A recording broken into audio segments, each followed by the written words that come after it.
Everybody, welcome back to the Sunnydale Review. I'm Brian. I'm Jillian.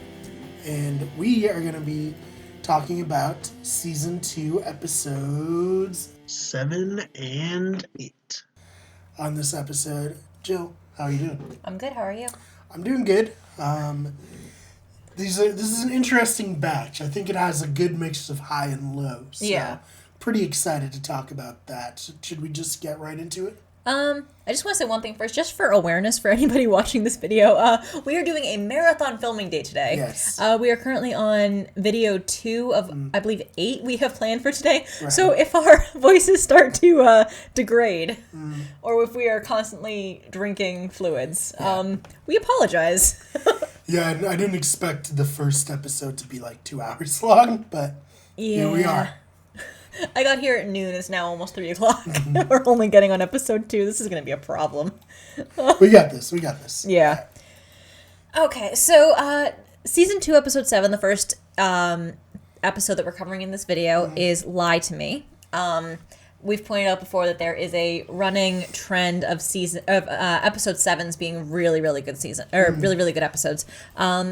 So Lie to Me originally aired on November 3rd, 1997, and it is written and directed by Joss Whedon.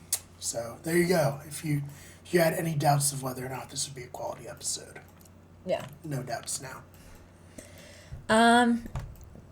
So let's see. For the sake of time, maybe we can go through this one a little bit more quickly. Yeah. Basically, let's see.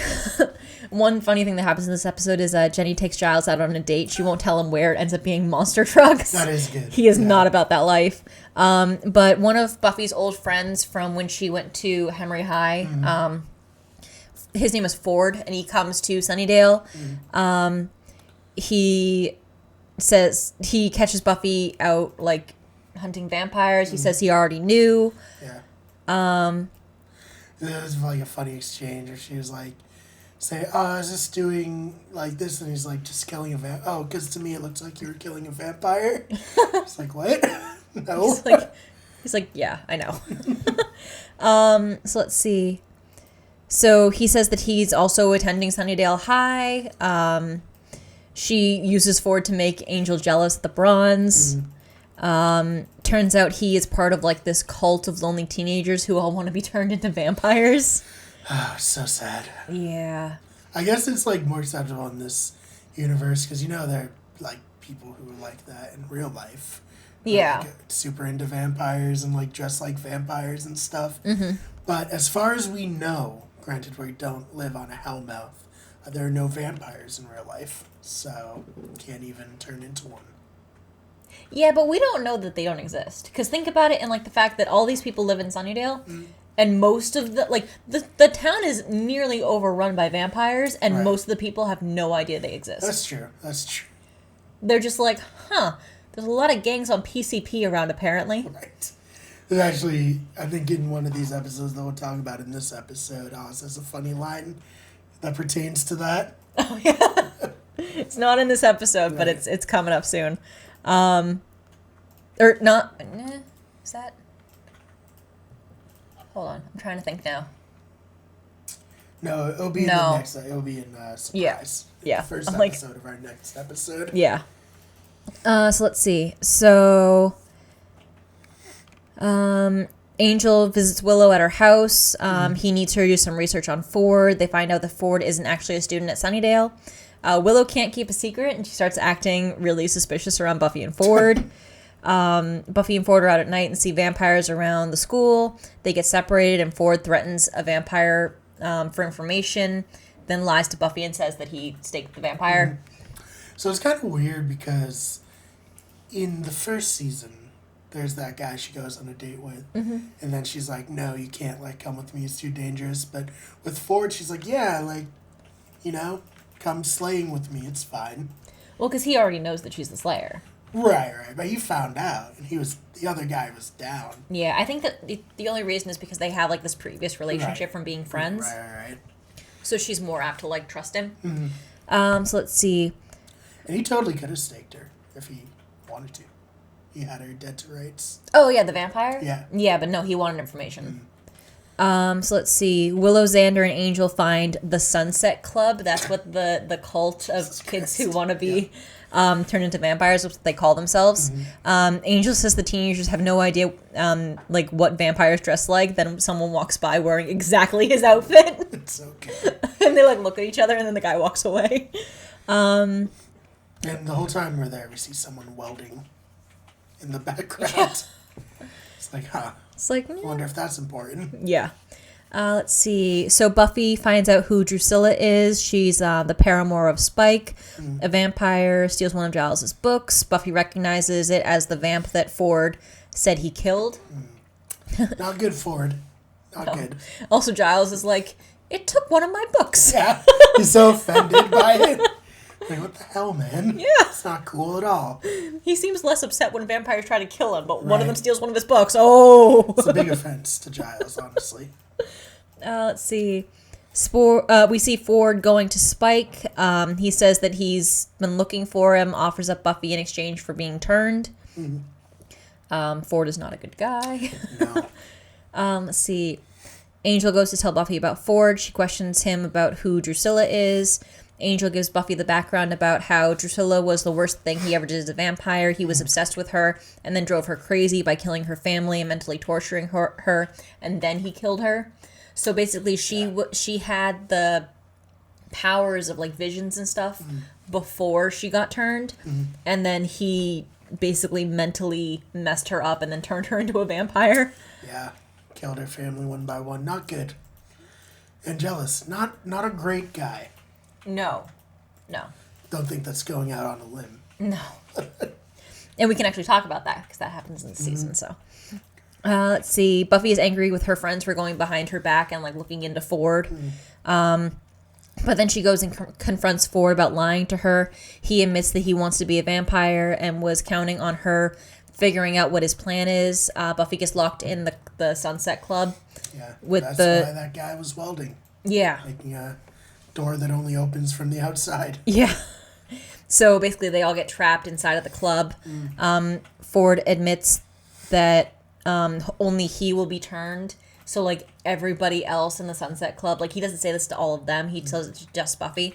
But he says that like they're all basically pigs for slaughter. He's the only one that he made a deal with to get turned. I think that's kind of interesting because to this point we never really know like why some people get turned and some don't. It seems kind of arbitrary, but we kind of find out that vampires are really picky about who they actually allowed to become a vampire, you know? I mean, Sheila got turned in school hard. Yeah, but that's just Drusilla wanting to play with her food. Yeah, probably. Let's see. I'd say most of them are picky. Drusilla's out there. Yeah. So, Ford tells Buffy that he's dying of brain cancer, and that's why he wants to get turned into a vampire, because he doesn't want to die, but also he has like this cancer that's eating his brain, or basically like boiling his brain from the inside or something. He uses some language, and he's like, I don't have a choice. He's like, I don't want to die, so this is my only option. And Buffy tells him, you have a choice. You don't have a good choice, but you have a choice. I like that line. Yeah. It's very like, it's kind of the thing at the heart of the show, really. It's that Buffy is constantly faced with these hard choices where she needs to decide what to do. And sometimes you have a choice. You don't have a good choice, but it's what you choose that really informs people of your character and helps you build character and kind of helps you to develop as a person. So let's see. Spike shows up with his kind of gang of vampires. They start biting and killing people while Ford and Buffy fight. Ford is dying of brain cancer, puts up almost too good of a fight for the physical condition he's in. Buffy threatens Drusilla in order to get the vamps to stop feeding and let everybody go. Buffy escapes, locks the vampires in the one-way like door lock room. So basically she traps them all in there. Yeah, she frees the Sunset Club other than Ford. Yeah. To be clear. So Ford is trapped in there with the vampires. Right. Let's see. So Buffy had like knocked Ford out. So Ford wakes up locked in the Sunset Club with all the vampires. Yeah. And he says, hey dude, I fulfilled my end of the deal. So he asks you're for the his... one who messed up here. Yeah. Spike. So he asks for his reward. I have in my notes, not sure why Spike actually goes through with this. Like, he's not a man of honor or anything. No. But Buffy returns later, finds Ford's body. They bury him. There's a grave with a gravestone and everything. How long was he dead for? Yeah. They never. I don't think they ever understand. English. I swear. I don't think they ever end up explaining exactly how long it takes between when you die, if you're turned, and how long until like you wake up again. So let's see. It's as long as the writers need you to be dead. Yeah, pretty much. It's like zombie bites and zombie stuff. Some people turn right away. Some people linger for a while. You know, it's whatever the plot needs. Yeah. So later we see Buffy and Giles at the graveyard, kind of standing watch over Ford's grave. And there's this just awesome scene between the two of them. Buffy asks, does it ever get easy? And then she stakes Vamp Ford, who had just like started to rise. Giles says, you mean life? Buffy says, yeah. Does it ever get easy? And Giles says, what do you want me to say? And Buffy says, lie to me. So the name of the episode. Yeah. And Giles decides to humor her and says, yes, it's terribly simple. The good guys are always Starwalt and true. The bad guys are easily distinguished by their pointy horns and black hats. We always defeat them and save the day. No one ever dies and everyone lives happily ever after. And Buffy turns to him and goes, liar. And that's like the end. Like, yeah. You know, directed by Josh Whedon. Yeah. This episode's awesome. I love it. I gave it a 7. What'd you give it? I gave it a 7. Yeah, same page where it's really good. Yeah. It gives us insight into Buffy's life beforehand, which I think I talked about in one of the episodes when we first started. The show's really good at building out a universe that feels lived in before the show starts, and this is just another example of that. Ford is a dickhead, for sure, but you do sympathize a little bit, like, you get it. He's a 16-year-old kid who's dying. Yeah. He made a bad choice. But you can't, 100% blame him. But you also can't be like, it's fine, you know? Because he was ready to kill all his friends and Buffy. Yeah. So it's a complicated thing. And like Giles said at the end, it's always messy, you know? It's never how he explains it, you know? And, yeah. It's just a good episode. Yeah, it also gives great insight into Angel's past and the character of Drusilla and just major character development for Buffy. Right. So I gave it a watch. Oh, yeah. Yeah, definitely watch this. Really good. Yeah. So next episode. Next episode is The Dark Age, Season 2, Episode 8. Originally aired November 10th, 1997. Written by Dean Batali and Rob Deshotel. And another directed by Bruce Seth Green. Yeah, he does a lot of this season, if I recall correctly. Yeah. Yeah. Let's see. So we start the episode with someone looking for Giles at Sunnydale High. The person gets attacked by a zombie demon-looking lady that Giles seems to know. Let's see. Deirdre. Yes. Yeah. Buffy is working out in the library with Giles and is blasting music. Again, how does Snyder never catch them? She's literally blasting music, and Giles is like, can you turn that down? And Buffy's like, I'm doing calisthenics or whatever. I need the beat. I get it. You gotta listen to something when you're working out. Yeah. Yeah. And a Walkman would probably have been too heavy for her to be doing the stepper thing. Yeah, it'd fly off. Yeah. It wouldn't be good. But it's still, she's blasting music in the school after hours. Where the hell is Snyder? Maybe Snyder went home. Maybe he's home for the evening. It worries me how much Snyder is not there. And how much he doesn't catch. I don't know. Let's see. Giles is brought to the morgue to ID the body of the man who got killed on campus. The dead guy has a tattoo. It's revealed that Giles has the same tattoo. Buffy guards the blood bank delivery. Vamps try to steal the blood, but Buffy and Angel step in. Buffy trusts Angel to make sure the hospital gets the delivery because she's concerned that Giles never showed up because he was supposed to be there to help them. Giles says he's fine but won't tell Buffy what's wrong. Right. I actually have a question about this. Yes. So in the first season, Drusilla points out that Angel's still drinking human blood. Was Angel coming here to pick up blood for himself? Or is he off the human blood now? Okay, so first thing, Yeah. Drusilla's not in season 1. Oh my god, Drusilla. Yeah. Good Drusilla. In my mind, I'm picturing, oh my god, Darla. Yeah. Darla points out that he's drinking human blood in his fridge.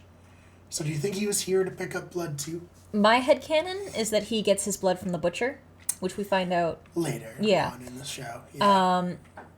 I think he was just there to back up Buffy, and he likes to follow her around and saw that she needed a little bit of help. Just doing his angel thing. Yeah. Of lurking in the shadows behind Buffy. All right. Hey, oh gosh. No, in a couple episodes, there's something going on at the school, and he brings it up to Buffy. Oh, yeah. And she's like, you know about that? He's like, I lurk. So, I think he was just following Buffy, honestly. Okay, that's my headcanon about it. Let's see. So, the dead guy in the morgue wakes up. Welcome back, Ethan Rain. He reveals to Buffy that he and Giles know each other. Buffy calls Giles. Giles tells Buffy to get away from Ethan. Zombie guy comes for Ethan. He tries to escape, but Cordelia takes him down with a kick. And Buffy locks the zombie-possessed guy in the book cage. The book cage is one of the most conveniently used. They used it for the first time in the pack in season 1, and they just, they use it a lot. A lot, yeah. Yeah, it's just one of the more convenient places that they seem to have. And can hold almost anything, apparently. I think something would be able to break through. It's not like a jail cell. Right. It's like, what do you think books are going to try to bust out? I want to know, what justification they had for putting the book cage in the library of a high school. Yeah. What books did they tell people that they had that would require that? Because that's where they keep, all of the weapons and stuff. Yeah, the only thing I can think is maybe that's where they keep textbooks. It's you don't want people to steal textbooks. I don't know. Steal them and not check them out? Yeah, the teacher's textbooks, that you, get. Oh, the answer books and stuff? Oh, no, just a normal history book. It's we got to put these here and keep them because people could, steal them. Okay. You know how expensive textbooks are. They are. They're stupid expensive. I used to, in college, I got, most of my books through Newegg because I could just rent them because I would never use them after the class I was done with. I would never use them after I was done with the class. So I would just rent them. Makes sense. Yeah, it was cheaper that way. I ended up having books after my freshman year because I was stupid enough and actually bought them. And I was like, I don't know what to do with this book. I'm never planning on taking art appreciation again. No? Never? No, I appreciated art less after that class. Are you kidding? I hated that class. Oh, man. Oh, my God. So let's see.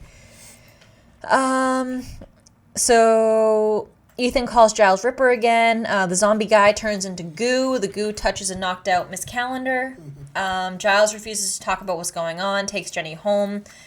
We find out that she's actually possessed by the demon because she was unconscious when the goo touched her, so the demon transferred itself into her. Let's see. The Scoobies and Cordelia stay at the library to search through the books and Giles' personal files that he keeps at the school for whatever reason to figure. He lives there. We talked about that. Let's see. So they're trying to figure out what's going on. Cordelia actually volunteers to stay and help. So just more. She's 100% part of the group. More character growth for her. Let's see. Possessed Jenny tries to seduce Giles, but he's afraid he's taking advantage of her. Right. She calls him Ripper and then attacks him. Buffy shows up right in time and saves Giles. The demon says 3 down, 2 to go. And just jump out a window. She might. I just remember it being that's ridiculous that happened. So however she exits, it's ridiculous. Yeah. I don't remember exactly what happens. So Giles finally admits that he created the demon. He and a group of schoolmates, when they were young, would summon the demon and possess like one of their sleeping friends to get high. So they would like summon the demon would possess their friend, and then it would give their friend like a high afterwards. Buffy goes Pretty to reckless behavior. It's kind of their equivalent of doing drugs. Yeah. But it's stupid. Let's see. Buffy goes to protect Ethan. He instead knocks her out, ties her up, and tries to tattoo her with the tattoo that he and Giles both have, which is called the Mark of Igon. Because he burns his off? He does. He acid. burns his own off with acid. He's just like, they're back at the Halloween shop that he had. Yeah. And he His like... lease is still good, clearly. He like ties her to a table and tattoos like the back of her neck. But his is just on his arm. Yeah. And he just, like, has acid and just, like, pours it onto himself to get rid of his tattoo. I don't know. But he needed, like, someone to replace him or something. Right. So let's see. He burns his own mark off in hopes the demon will go after Buffy and not him. Willow yells at Xander and Cordy for fighting instead of helping. It's amazing. And then she figures out a plan. Giles tries to sacrifice himself to the demon so it doesn't go after Buffy. Angel rushes in at the last, just in time, puts the demon in danger so it'll pass to him. The demon jumps from Miss Calendar into Angel. Because he's dead. Yeah, because the demon can only pass into people if they are unconscious or dead. So because Angel's dead, it can hop into him, and then his vampire demon kind of fights with the other demon inside of him. And jealous. Yeah. Takes it out on the demon. It's pretty cool because it's doing like morphs between him and makeup and him normal. Like the demon face, and it's a cool scene. It really is. So let's see. So his inner like vampire demon defeats it. He has like a good line where he's like, I already have a demon inside me that's been waiting for a fight. Yep. It's like, yeah. Yep. It's badass. Giles is concerned about Jenny. She kind of gives him the brush off. Giles feels guilty about everything that happened. Buffy tells him that he should forgive himself, essentially. Yeah. We all make mistakes, man. We all accidentally summon demons that kill our friends, you know? It is what it is. I'm sorry, what are you doing on a Saturday night? Anyways, so next episode. No, we're not done with this yet. Okay, so for a Watcher Pass, I said watch. You get major character development for Giles and its impacts with his relationship with Jenny. Yeah. What did you give for stakes? I actually really like this episode, so I gave it a 7. I gave it a 6. That's still pretty good. Yeah.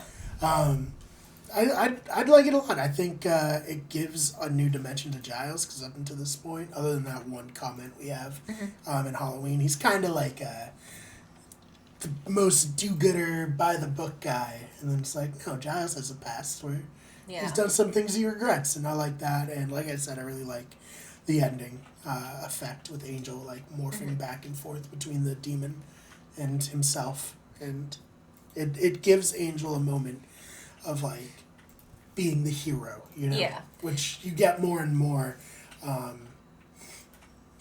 don't know, actually, let's save that. Okay, let's save that comment. It also does kind of play into what you were saying before about how the world feels lived in, because you see this like past for Giles that was like when he was a teenager. So it just it expands the universe, because it really starts giving Giles more of a backstory of like when he was, say, around Buffy's age. So you understand like that's another part of who he is. Right. Hi guys. So turns out we talk too much. So what we're going to do is actually split the video here, and it gives you guys a little bit less to download on data if you're doing that, which don't recommend. Always download things on Wi-Fi. What are you doing? And so we're going to cut the video here, not necessarily where we intended it, but it gets more content for you, so it's all good. Yeah, so you can watch part 2. We'll have it in the playlist, and then if you're on iTunes, there should be another part for you to download. Or we a just... little bit shorter. I don't know. It may or may not be labeled part 2. It'll just be whatever episodes are next. Right. So just follow the order of when it, like, what episodes it says each video contains. Right. Oh, man. Thank you guys for watching. And, yeah. Talk to you later. Bye. Okay. Jill, where can they find you online? If you want to give me a reason to use my Twitter, you can find me at Jillian_Swan, and that's Swan with 2 N's. All right. Very important. Yeah, and just for the record, I had a friend point out to me after our first episode came out that I should add more things to my Twitter because no one's going to go there if there's nothing there.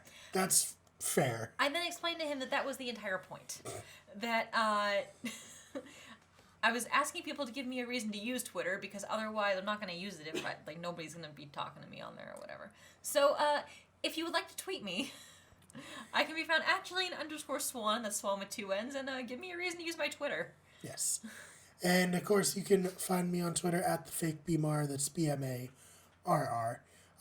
So, you have 2 N's, I have 2 R's. Mm-hmm. That's how you can remember our Twitter handles. You can find the channel on Twitter at WG Everything, at Instagram at Wicked Good Everything, on Twitch at twitch.tv/Wicked Everything. The main channel, of course, is on YouTube, youtube.com/Wicked Everything, and this channel is youtube.com/a lot of random characters. Not Wicked Good Podcast yet, but you can find it if you search Wicked Good Podcast. Leave us a review on iTunes. Tell your friends, tell your family, your enemies, tell anyone. Tell random people on the street if you feel safe talking to them. Yes. And yeah, happy Halloween depending on when this comes out, and happy November 1st if it didn't come out on Halloween. Or if you're finding this at any other time, have a nice day. Yeah, exactly. Thank you guys so much for watching.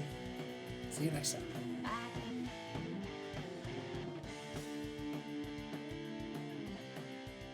The Sunnydale Review is a Wicked Good Everything production. Fan art of Buffy was created by Fishbone Art. The logo was created by Tamar Kutab. The original intro and outro song was created by Alex Carl.